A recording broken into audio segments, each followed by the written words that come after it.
So the texts published here for the first time are taken from the Master Aryan incarnation of Shankara, Bardon. Bardon had given them to his son Lumiere as being yogic texts which he did not understand. These writings, some of which were illegible in the original, were sent to my friend Aryan, who had to smuggle them over the communist border with his wife Ariane by sticking the individual pages to their bodies. The rest was provided by certain genii who were commissioned for this task of enabling Arion and Ariane to pass by the strict border police of then communist-ruled Czechoslovakia without hindrance. The peculiar style of writing should not alarm the reader, since all depends only on the realization of the concept and not on the literal implementation. No one should imagine of becoming a mantram yogi overnight. It takes years to decades. Magicians do not grow on trees. Before you can score a success, you will have to be balanced. The best way to do this is to read the book Initiation into Hermetics by Franz Bardon and practice the exercises. In any case, only the universal divine providence allows the actual success, regardless of whether one has reached perfection in an element or if the practitioner is a disciple of the left path. Interesting. If the providence does not want it, nothing happens. You may find many hints about the mantrams in the 3 works of Franz Bardon, which you should study for an understanding of this form of yoga. Furthermore, it would be good if the interested reader would delve into Indian philosophy to understand the text published here intellectually correct. Oh, yep, okay.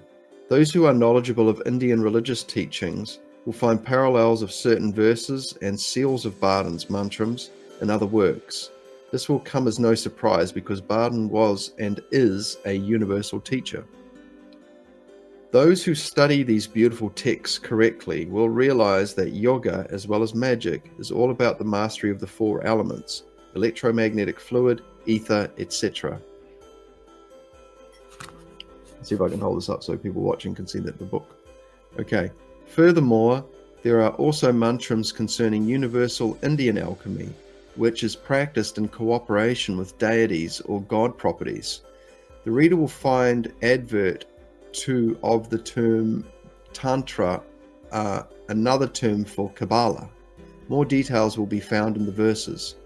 Recently I came across several English books which contain explanations for the 41 mantrams of the Franz Bardon incarnation Shankara, without referring to the hermetic nature of the mantrams. Such authors have explained the sacred prayers only in symbolic form with Indian philosophy and many unknown authors and terms mentioned. The various authors related the verses to the tantric and the kabbalistic formulas.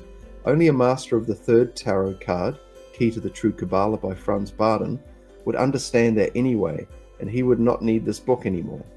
I undertook the task of summarizing all this in a book that everyone could understand without much previous knowledge. However, before I commence explaining the individual mantrams, I emphasize again that these verses are of a purely religious nature.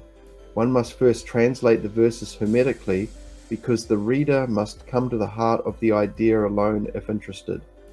This is of great importance for understanding the hermetic philosophy of religion. I also ask every reader to read between the lines and more intuitively than to take what is written. Yet the interpretations for intellectual clarity of these beautiful hermetic prayers are as important.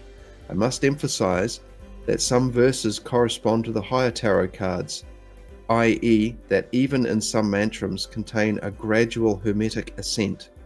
For correct implementation of the ideas of these mantrams, it is important to think in detail about the seal signs and to bring them into logical context with the prayers.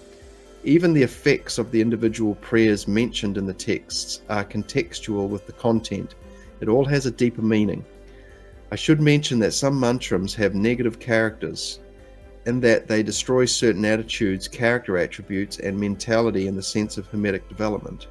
Whatever they destroy, inside the practitioner, every hermeticist must explore for him or herself. It is worth mentioning there are some books allegedly attributed to the Shankara, which contain over 100 mantrams, but they are not hermetically charged and are causing much confusion.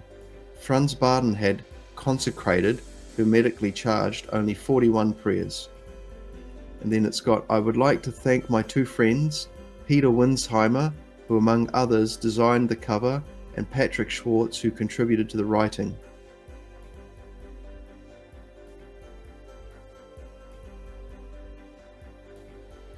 Okay, so for those of you who are still with us here, thank you for staying with us. This book is essentially full of, there's 41 mantrams, which are of an Indian, Vedic, I would presume, Hindu sort of, forgive me, but, we're talking about Shiva and Shakti and Deva and Harihara, Virinchi, and there's about 41 of these symbols, these prayers, and then an elucidation underneath of each one. And there's all these symbols. Now, I won't show these symbols, but I will say that it's very interesting. But they're talking about, 1,000, 2,000, 3,000 repetitions per day, and over like 30 to 40 days, some cases, so it's pretty serious business, and underneath some of them, it talks about the relationship to, it's almost like Bardon Bardon is found, like he's reading these probably ancient Indian prayers, and he's decoded them into Kabbalistic formulas.